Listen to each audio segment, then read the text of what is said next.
노하우와 경험을 가진 전문의들이 모여 의학 정보와 질병을 이야기하는 메디컬 토크 모임 우리 동네 주치 친절한 닥터스 7번째 모임을 시작합니다. 저는 모임지기 건강 궁금러 민혁이 고마 김승희입니다. 네, 억지로 박수 너무 감사드립니다. 네, 우리 선생님 소개 좀 부탁드릴게요. 네, 안녕하세요. 저는 서울시 중구 약수동에서 개원하고 있는 내과 전문의 김지형이라고 합니다. 네, 반갑습니다. 안녕하세요. 저는 이제 중남구 신내동에서 동네 주치를 지금 12년째 하고 있습니다. 친절한 닥터스 가정학과 전문의 여수민이라고 합니다. 네, 반갑습니다. 뭐 오늘 준비한 게 좀 많으신 것 같은데요. 네, 느낌이 다른 의사분들과 몇 번 만나봤는데 느낌이 좀 다른 것 같아요. 네. 좋은 말이죠? 예, 네, 감사합니다. 기대하도록 하겠습니다. 네, 오늘의 우리 동네 주치의는 과연 어느 동네 주치인지 동네 소개 좀 부탁드릴게요. 네, 저는 서울시 중구 약수동에 개원하고 있고요. 중구는 뭐 유관 역사와 전통을 자랑하는 그 시가지고 보통은 남대문도 가까이 있고 명동도 가까이 있고 남산도 가까이 있고요. 그리고 요즘 가장 핫한 동네죠. 연예인분들 많이 계시는 서울숲 그리고 이태원도 가까이 있고 네, 그리고 네, 좋은 동네. 네, 빈티지의 중심인 황학동도 가까이 있고 뭐 예전부터 유명한 신당동 떡볶이촌도 돼 있습니다. 아니 근데 보통 동네 소개하라고 하면 되게 작게 소개하는데 점점 범위가 넓어지는 느낌이 있거든요. 이 전체가 이게 서울 전체가 동네인 거 맞으시죠? 중구의 한가운데 약수동이 있기 때문에 다 붙어서 걸어갈 수 있는 거리들입니다. 그렇게 좋은 동네라고. 네, 알겠습니다. 우리 선생님은요? 저는 이제 중남구 신내동에 있는데요. 그 신내동은 이제 중남구 북쪽에 있습니다. 가장 북쪽에 있고 노원구에 있는 태능하고 공릉 그쪽하고 이제 인접해 있어요. 그리고 어딘지 아시겠죠? 네네. 그리고 봉화산이라고 하는 산이 있습니다. 근데 이제 거기는 옛날에 조선시대에 봉화대가 있었던 산이에요. 그래서 한번 시간 되시면 한번 구경 오시는 것도 괜찮을 것 같습니다. 네네. 제가 사실 신내동은 잘 안 들어봐가지고 어디 쪽일까라고 생각했는데 선생님이 얘기해 주시니까 확실히 알 것 같아요. 아, 감사합니다. 네. 아니 그리고 아까 뭐 신당동 근처에 사신다고 하셨는데 제가 또 신당동 진짜 자주 가거든요. 뭐 이렇게 떡볶이, 매운 떡볶이부터 뭐 짜장 떡볶이까지 이렇게 먹는데 오늘 선생님들 만나니까 한번 물어보고 싶어요. 이 떡볶이가 몸에는 좋은 건가요? 뭐 떡볶이가 탄수화물이라서 성장기 어린이나 청소년한테는 도움이 될 수 있고요. 근데 요즘 이제 젊은 분들이 매운 떡볶이, 뭐 엽기 떡볶이 이런 걸 굉장히 선호하시는데 이제 너무 매운 음식이나 너무 짠 음식들을 많이 드시다 보면은 위장장애, 뭐 내지는 성인병, 고혈압 등에 이제 유발될 수도 있습니다. 그래서 항상 그 매운 떡볶이 먹고 나서 다음날 화장실을 가던가 아니면 먹은 다음부터 바로 화장실을 막 가더라고요. 몸이 좀 안 좋다는 그 증상이 있는 것 같아요. 우리 승혜 씨는 저 떡볶이 네. 뭐 이렇게 이제 1인분 먹을 때 칼로리가 얼마 정도 되신지 아세요? 뭐 그런 거 생각 안 해보고 사실 맵기 조절 같은 거 있잖아요. 가장 맵게 해주세요 이렇게 항상. 아, 맞아요. 근데 이게 찾아보면 이게 떡볶이 한 그릇에 보통 1인분 한 300칼로리 이렇게 나오더라고요. 근데 실은 잘 보면 그게 정말 떡만 있을 때 네, 그런 거거든요. 근데 이제 우리가 떡만 먹나요? 그렇지 않잖아요. 그렇죠. 뭐 예를 오뎅이랑 들면, 먹고 그렇죠. 예, 당면 넣고 네, 만두 맞아요. 넣고 소세지 넣고 이렇게 해야 라면사리. 네. 궁금해져, 네. 이제 찾아보니까 이제 그렇게 이것저것 같이 해가지고 먹으면 한 2인분에 한 3,000칼로리까지도 얘기를 하더라고요. 3,000이요? 그럼요. 예. 굉장히 많은 열량이거든요, 실은. 그러니까 그 먹을 때는 이제 그런 거를 조금 생각해서 네. 좀 토핑이라든지 이게 같이 넣는 걸 적당히 맛있게 드시면 될 것 같습니다. 아니 저희가 이렇게 떡볶이에 대한 얘기만으로도 이렇게 다양한 의견을 할 수 있는 그런 프로입니다. 네, 오늘은 또 내과 전문의 김지영 원장님과 가정의학과 전문의 여수미 원장님과 함께 얘기를 나눌 텐데요. 제가 이제 본격적인 그 질환에 앞서서 내과는 많이 들어봤거든요. 근데 가정의학과는 제가 좀 아직 생소해가지고. 그렇죠? 네, 어떤 네. 건가요, 이게? 네, 실은 이제 가정학과하고 내과는 좀 완전 다른 과입니다, 실은. 아, 다른 거예요? 그렇죠. 전혀 다르죠. 이제 내과는 거의 이제 어떤 분과 전문 개념으로 이제 생각하시면 될 것 같고, 가정학과 같은 경우는 조금 나이, 그다음에 성별, 그다음에 어떤 특정 장기와 상관없이 좀 폭 넓게 이제 보면서 이제 일종의 이제 스크리닝 개념으로 생각하시면 될 것 같아요. 그래서 이제 환자들이 오시면 그 중에서 흔하고 이제 일반적인 질환 같은 경우면 이제 저희가 이제 치료하는 하면서 그다음에 이제 이 환자가 좀 약간 더 전문적인 치료가 필요하다든지 검사가 필요하다든지 이런 게 있다 그러면 이제 우리 옆에 계신 김 원장님이나 아니면 딴 이제 탁과 전문의 선생님들한테 저희가 자문이나 의뢰를 하는 그런 개념으로 생각하시면 될 것 같습니다. 이렇게 들었는데 내과는 제가 알고 있지만 그래도 내과는 이런 곳이다. 한번 설명을 해주신다면. 내과는 뭐 아까 원장님께서 말씀하신 것처럼 이제 뭐 가정의학과나 이런 과에서 이제 폭넓게 보고요. 근데 내과는 보통은 거기서 조금 더 깊이 있게 들어간다고 생각하시면 되고, 보통은 뭐 소화기내과, 심장내과, 뭐 신장내과, 내분비내과 등으로 이제 각각 질환별로 조금 더 깊이 있게, 그리고 좀 환자군 그 질환의 중등도에 따라서 일반적인 경우보다 조금 더 전문적인 치료를 요하는 경우에 그 진료를 보는 곳이라고 생각하시면 됩니다. 이렇게 딱 들으니까 비교가 딱 되는 것 같아요. 그래서 오늘 이 두 분과 함께 얘기 나눌 주제 질환은 바로 저혈압입니다. 빠바밤. 네, 제가 혼자 내는 거예요. 네, 뭐 제가 사실 저번 주에 고혈압을 해서 이번 주에 100% 저혈압을 하겠다. 제가 이렇게 자신했거든요. 근데 저혈압 하면은 뭐 저도 뭐 쉽게 알 수 있듯이 혈압이 조금 낮은 거 아닌가요? 승현 씨가 지난번에 고혈압에 대해서 하셨다고 그러셨었는데 확실하게 배웠습니다. 네. 그러면 정상 혈압의 정의가 어디부터 어디까지인지 알고 계시죠? 정상 혈압이요? 그거는 제가 아직 공부를 아직 덜 했는데요.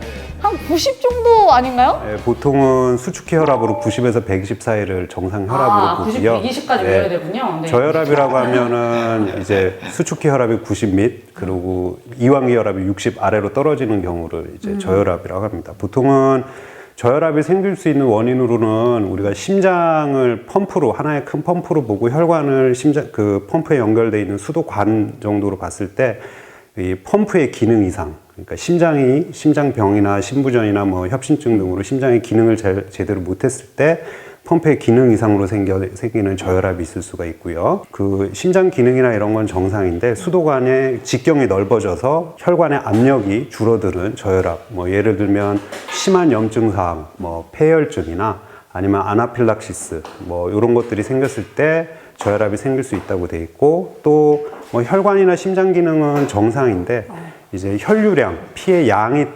줄어들어서 생기는 저혈압이 있을 수 있습니다. 뭐 빈혈이나 탈수나 설사나 뭐 위장관계 출혈 같은 경우가 이제 그런 경우고요. 이 저혈압은 굉장히 흔합니다. 굉장히 많고요.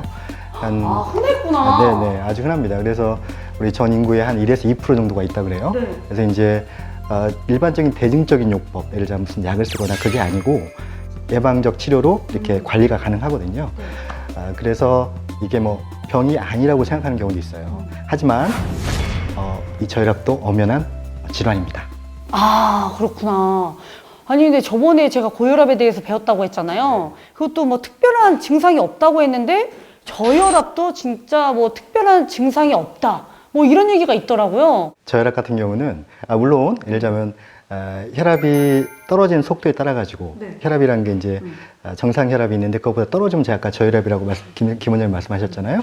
떨어지는 속도에 따라서 증상이 약간 달라질 수가 있어요. 근데 이제 기본적으로 혈압이 너무 떨어지면 우리 뇌로 가는 혈류량이 적어질 거 아니에요? 그러면 이제 저산소증이 생겨요. 뇌로 산소가 안 가면 집중력이 결핍돼요. 제가 그래요, 제가 고등학교 때 그렇게 산소 공급이 안 돼가지고. 네, 그리고 또 이제 약간 어지러울 수도 있겠죠. 근데 물론 이제 그때 생기는 어지러움증은 이렇게 핑핑 도는 어지러움증은 보통은 아니죠. 이게 어지러움증이 생길 수가 있고, 그다음에 심한 경우는 약간 쓰러질 수도 있어요. 실신이라고 합니다. 네. 뭐 일단은 말씀하신 증상이 나타났을 때는 가까운 병원에 가셔서 혈액 검사나 뭐 심장 관련 검사나 아니면 뭐 여러 가지 위장, 아까 뭐 출혈 위험성도 있다 그랬으니까요. 뭐 그런 것들에 대한 일단 검사를 먼저 확인해 보시는 게 좋을 것 같습니다. 근데 뭐 여름이면은 뭐 저혈압이 더 많아진다, 이런 환자들이 더 많아진다라고 제가 듣긴 들었거든요. 아무래도 그렇겠죠. 여름철에는 왜 그런 거죠? 고혈압이 더 많을 수도 있지 않나요? 여름철에 혈압이 좀 떨어져요. 떨어지나요? 예, 왜냐하면 이제 좀 덥지 않습니까? 그래서 우리가 이제 체온을 유지하기 위해서 좀 더우니까 체온을 유지하기 위해서 혈관이 늘어나요. 늘어나고 그다음에 또 체온 유지 목적으로 해서 이렇게 피부에서 수분이 많이 증발을 하거든요.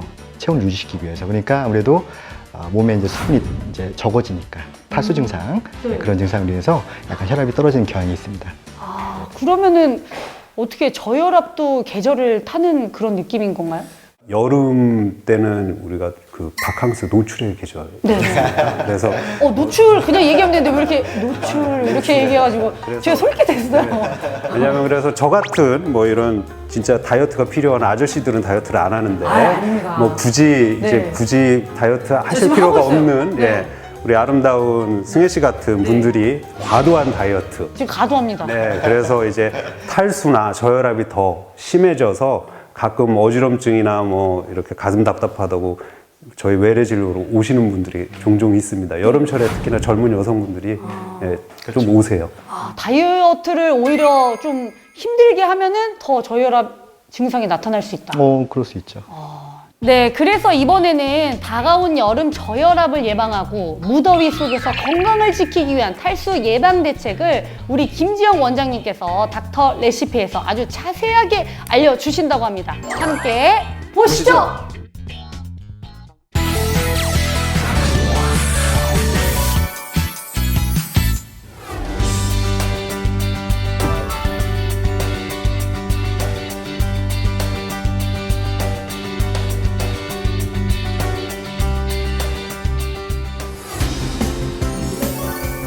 네. 오늘 저의 닥터 레시피는 바로 물입니다.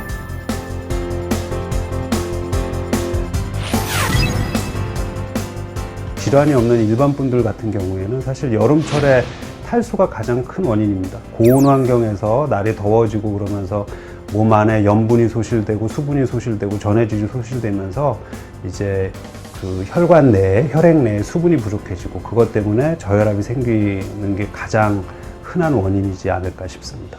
보통 세계보건기구에서 관장하는 일일 물 섭취량이 수분 섭취량이 1.5에서 2리터 정도 되는데 우리가 일반적인 종이컵 하나가 180cc 정도 됩니다. 그래서 한 10컵 정도 마시면 그게 1.8리터 정도 되거든요. 그러니까 한 10컵에서 11컵 정도 마시면은 그 정도의 그 수분량을, 적절한 수분량을 섭취할 수 있죠.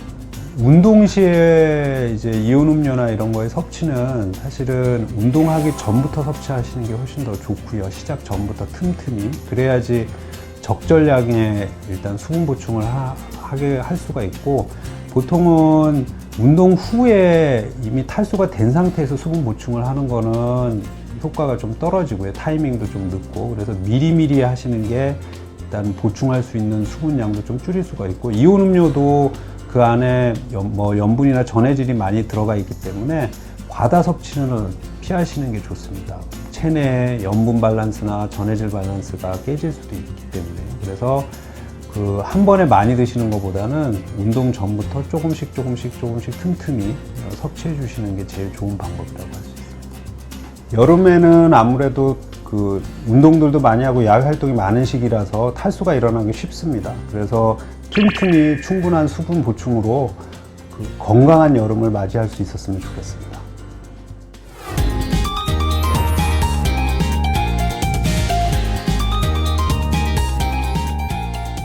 저희 테이블에 갑자기 못 보던 게 생겼는데 혹시 이거 뭐 저보고 다 먹으라는 거 아니죠? 예. 이거는 이제 승혜 씨 안에 있는 피의 양과 그 다음에 혈관 안에 있는 물의 양을 이제 나타내는 거예요. 그래서 이제 보통 통상적으로 이제 혈액량은 한 4리터 정도 되죠. 이제 그리고 그 중에 한 반이 한 물이 되는 거고요. 물은 이제 혈액 중에 한 50% 정도가 물이니까 혈액이 한 4리터라면 이제 2리터 정도가 물에 해당되는 수치입니다. 우리가 이제 몸을 구성하는 성분이 한 60%가 물이라고 하거든요. 1% 정도만 빠져도 실은 굉장히 어지러움증이나 저혈압을 유발할 수가 있어요. 통상적으로 한 1에서 3% 정도 얘기를 하거든요. 우리 물을 많이 드셔야겠죠? 그러면 저 같은 경우는 진짜 물을 잘 안 먹거든요. 그러면은 저혈압이 올 확률이 더 많다는 건가요? 아무래도 물을 적게 드시면은 저혈압이 올 가능성이 많겠죠. 우리 승혜 씨 같은 경우에 40kg를 기준으로 잡았을 때 정확했어요. 깜짝 놀랐어요. 역시 선생님. 저도 소스라치게 놀랐습니다. 그래서 40kg를 기준으로 잡았을 때 5%면 2리터 정도가 혈관 내의 수분이기 때문에 거기서 뭐 500cc나 1리터 정도만 빠져도 어지럼증이 유발되고 탈수가 될 수 있겠죠. 그럼 중간중간에 계속 이걸 마셔야 되는 건가요? 네, 맞습니다. 그렇죠. 운동하실 때 계속 드세요. 어쩐지 선생님이 그렇게 화를 내면서 먹으라고 하더라고요. 네. 질환을 구분하려면은 병원을 꼭 찾아가야지 그거를 알 수 있는 거죠? 아이고, 당연히 오셔야죠. 일단 이제 질환별로 약간 미묘하게 증상이 약간 달라요. 똑같은 어지럼증이라고 해도 약간 예를 들자면 환자분이 당뇨가 있었다. 그러면 뭐 이제 어지럼증이 혹시 저혈당 때문에 그럴 가능성이 있는 거고, 예를 들자면 과거에 이제 빈혈이 있었다. 그러면 이제 빈혈 같은 것도 확인. 여성분들 같은 경우 생리양이라든지 이런 것도 이제 체크를 해봐야 되겠죠. 양이 늘어났다, 길어졌다, 이제 이런 게 있다 그러면 빈혈도 이제 생각해야 되는 거고요. 그 다음에 최근에 요즘 날씨 덥잖아요. 더운데 이제 바깥에서 이제 활동을 좀 많이 했다, 또 땀을 많이 흘렸다. 이렇다면 이제 온열 질환 이런 것도 생각을 해봐야 되는 거고. 그래서 어지럼증이 있을 때는 이제 가까운 근처에 주치의 선생님들한테 한번 찾아가서 한번 확인해 보면 좋을 것 같아요. 가까운 데 가야 되군요. 저는 찾아오라고 하실 줄 알았는데. 신대동 오셔도 됩니다. 마음이 굉장히 넓으신, 네, 오늘 선생님과 함께 하네요. 네. 아니, 근데 아까 뭐 저혈당도 얘기를 하셨는데, 저혈압이랑 뭐 저혈당이랑 좀 비슷한 거 아닌가요? 제 생각은 그렇거든요. 저혈당 같은 경우에는 보통 뭐 저혈압하고 증상이 비슷할 수는 있는데요. 치료 시기를 놓치거나 조금 뭐 저혈당이 왔는데 모르고 지냈을 경우에는 쇼크나 심장 발작, 그래서 심한 경우에는 사망까지 이룰 수 있는 그렇게 큰 중요한 질환이기 때문에 기초적인 증상이나 뭐 왔을 때 빨리 처치할 수 있는 방법 정도는 숙지하고 있는 게 좋을 것 같습니다. 그럼 만약 내가 저혈압이다 하면은 뭐 사탕이나 이런 걸 빨리 먹으면 괜찮지 않을까요? 저혈당일 때. 네. 네. 저혈당일 때. 그렇죠. 네네. 아까 우리 혈압 얘기했잖아요. 네. 근데 혹시 혈당도 정상이 얼마 정도 되는지 아시나요? 약간 혈당이요? 오늘 공부하실 게 많네요. 공부를 제가 많이 한다고 했는데 네네. 이렇게까지 제가 질문이 많을 줄 몰랐네요. 이게 이제 아까 이제 혈압 말씀하셨는데 이번에 이제 혈당에 대해서 말씀을 드리면 혈당도 이제 빈속, 공복이라고 하죠. 식후. 일때 약간 다릅니다. 그래서 이제 빈속일 때는 한 70에서 110, 그죠? 그다음에 식후에는 140 이 정도가 정상인데 공복일 때 아까 제가 70에서 110 정도라고 말씀드렸는데 70보다 낮을 때 그때 이제 그런 거를 저혈당. 그럼 저희가 지금 저혈당에 대해서 얘기했고 아까는 또 저혈압에 대해서 얘기했는데 이 구분하는 방법은 도대체 뭔가요? 증상만 갖고는 구분하기가 어렵고요. 그렇죠. 네. 와. 그럼 무조건 병원은 무조건 가야 그렇죠. 되는 거예요? 병원에 가셔서 뭐 혈압이나 당 체크나 혈액 검사 등을 확인해 봐야 됩니다. 그럼 뭐 더위를 먹는다는 것도 뭐 저혈당, 저혈압과 뭐 같은 건가요?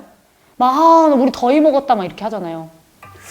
더위를 먹었다라는 거는 이제 정확하게 저희가 말씀드린 질환 개념에서는 뭐 정확한 명칭이 있지는 않는데요. 보통은 이제 고온이나 여름철, 고온이나 이런 환경에 노출되게 되면 아무래도 염분이나 이제 수분이 많이 소실되기 때문에 탈수 등에 의해서 탈수 증상의 일환으로 볼 수 있고, 또 보통은 저희가 이제 여름철에 더 그렇긴 한데 고온 환경에서 일을 많이 하다 보면은 저희가 체온이 많이 올라가니까 이 열을 체내에서 일정 체온을 유지하기 위해서 열을 몸 밖으로 방출을 해줘야 되거든요. 그래서 피부를 통해서 그 열 방출을 하는데 보통 그런 경우에 이제 혈류가 피부 쪽으로 더 집중되기 때문에 근육이나 이런 쪽으로 상대적으로 혈류량이 줄어들어서 뭐 쇠약감이나 뭐 피로감, 그리고 뭐 처지고 이런 느낌들을 더 가질 수가 있습니다. 저는 막 날씨가 너무 덥고 막 뭐 이렇게 나간다고 하잖아요. 이 안에 있는 체온이. 그러니까 더 고혈압이 올 거라고 생각했는데 오히려 저혈압이 온다. 이걸 또 하나 배웠네요. 그렇다면 또 저혈압 예방을 위해서 어떤 생활 습관을 해야 되는지 우리 여수민 원장님께서 닥터 레시피를 준비했다고 하더라고요. 네. 그러면 같이 한번 함께 보시죠.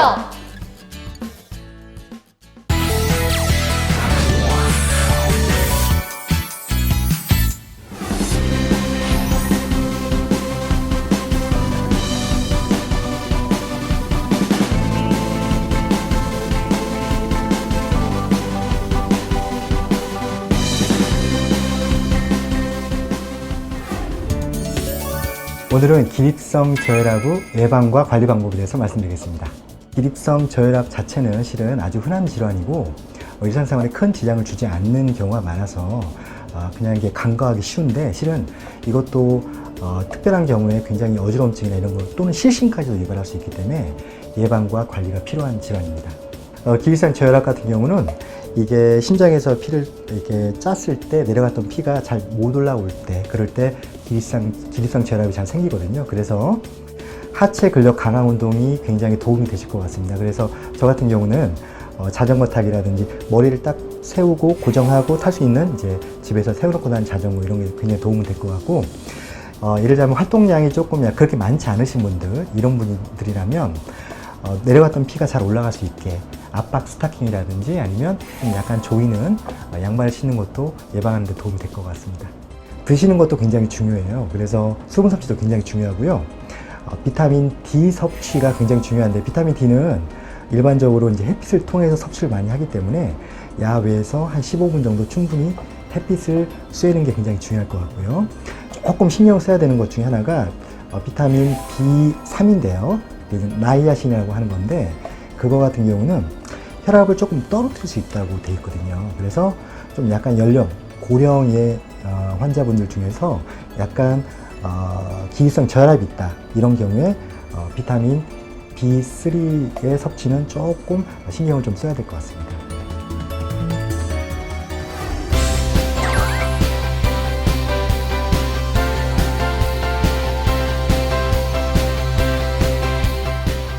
네, 오늘은 저혈압으로 시작해서 저혈당까지 모자라면 안 되는 그 여름철 아주 주의할 질환에 대해서 얘기를 나눠봤는데요. 오늘 두 분 어떠셨나요? 내가 봤을 때 이렇게 얘기를 안 한 걸 보면은 지금 얘기할 게 지금 너무 많은 거죠? 그러면은 시청자분들께 진짜 이거는 저혈압, 저혈당에 대해서 꼭 알아야 된다 하는 거 있으면 우리 선생님부터 한번 얘기해 주세요. 잠깐 말씀드렸지만 다이어트의 계절이기 때문에 탈수나 저혈압이나 이런 것들이 잘 생길 수가 있습니다. 그래서 보통은 특히나 젊은 여성분들, 젊은 분들이 출근하다가 어지럽다고 오시는 경우들도 있고, 많이 굶으시던가 아니면 과도한 운동. 그래서 제일 중요한 건 균형 잡힌 식사, 그리고 다이어트 할 때 꼭 수분 보충을 미리미리 틈틈이 해주는 게 중요하고요.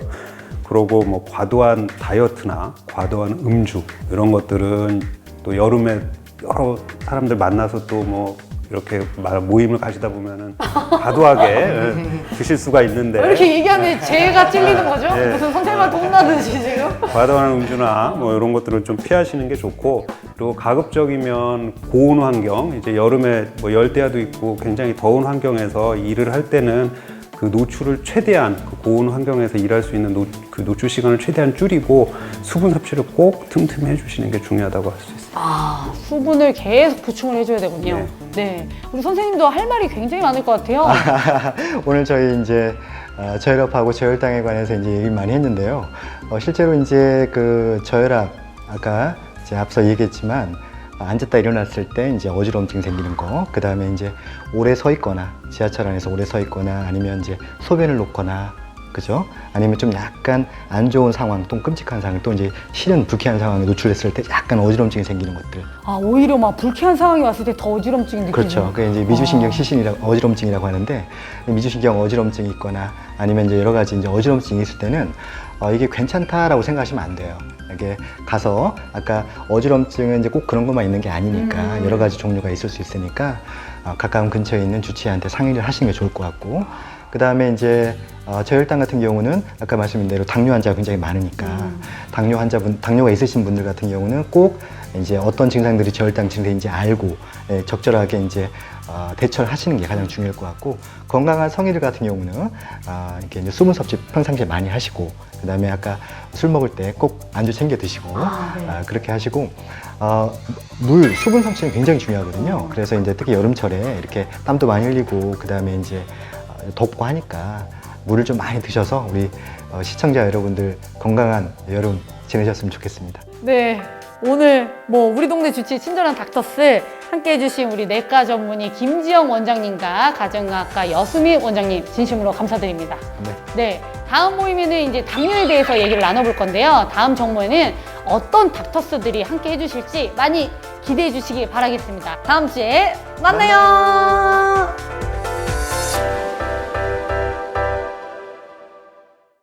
출근 시간은 지켰다. 장 건강은 지켜줄게. GQ랩. 체중은 지켰다. 장 건강은? 지켜줄게. GQ랩. 특허받은 사중 코팅 유산균. 장건강 GQ랩으로 지켜라. 일동제약.